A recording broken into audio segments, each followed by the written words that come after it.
I wasn't expecting my life to change because of a joke. When I said, "You should move in with me," I meant it the same way people say "let's grab coffee sometime," nice words that float into the air and disappear. But when Emma showed up at my door the very next morning, suitcase in one hand and a cardboard box in the other, my brain short-circuited. "Hope there's room," she said with a smile that looked brave but tired. Really tired. And that's when I knew something was wrong. Cloud with rain, a joke turned serious. The night before, we were sitting on an old park bench, two neighbors turned friends who somehow understood each other better than most lifelong companions ever manage. We talked about rent, long commutes, the rising cost of everything, the usual. She laughed and said, "Sometimes I wish I could just hit reset." I laughed back and said, "You should move in with me. Rent is cheaper than therapy." She laughed too. But now she stood on my porch, lips pressed tight, eyes shiny in a way that wasn't from laughter. I opened the door without asking anything. Some moments don't need explanations, only kindness. House, I didn't know where else to go. She placed the cardboard box on my dining table. It held exactly 3 items. A photo frame. A sweater. A coffee mug with a crack down the side. Not the belongings of someone moving for convenience, but someone escaping something. "Are you okay?" I finally asked. She inhaled shakily. I didn't know where else to go. And just like that, the joke I made became a lifeline she grabbed with both hands. Sparkles, the unspoken rule of kindness.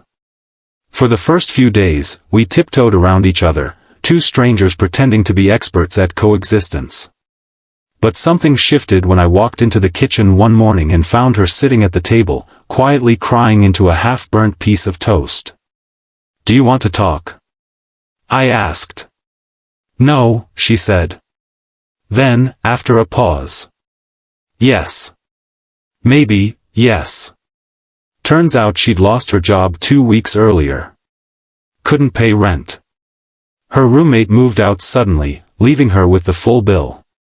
She tried to hide everything behind jokes and smiles until the eviction notice arrived. "I just needed one night of breathing room," she whispered. "You can stay as long as you need," I said before my brain even processed it. But my heart had already decided. Seedling small kindnesses, big healing. Living with someone teaches you things, how they stir their coffee, how they sigh when they're overwhelmed, how hope can return slowly, gently, like sunlight after a storm. Emma started helping around the house, cooking dinner, organizing shelves, watering plants I didn't even know were dying. I'd come home from work to see her sketching on the balcony, lost in creativity instead of fear.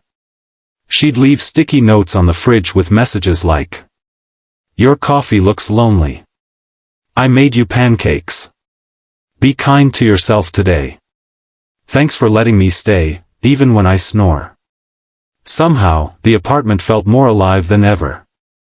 Fire the emotional climax.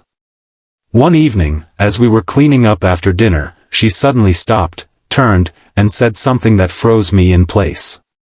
"You saved me," she whispered. "Not just a place to stay.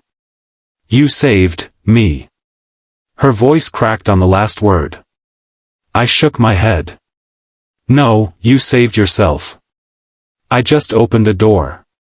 But she stepped closer, tears falling freely now. "No. You believed I was worth helping before I believed it myself." And that hit me harder than anything I'd heard in years.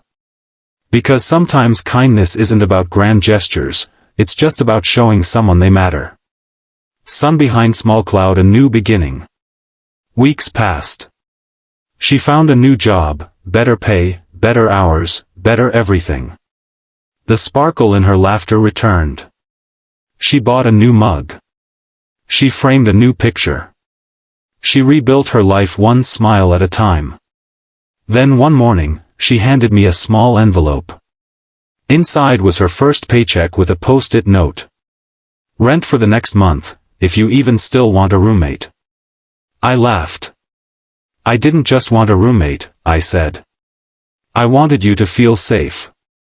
She wiped a tear, grinning. Well, I do.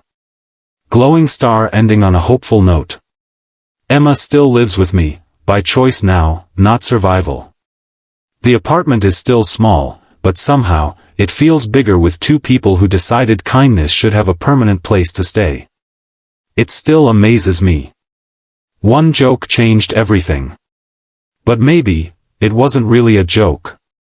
Maybe it was the universe nudging two people toward a home neither knew they needed. And if there's one thing I learned, kindness doesn't cost much, but its return can be life-changing.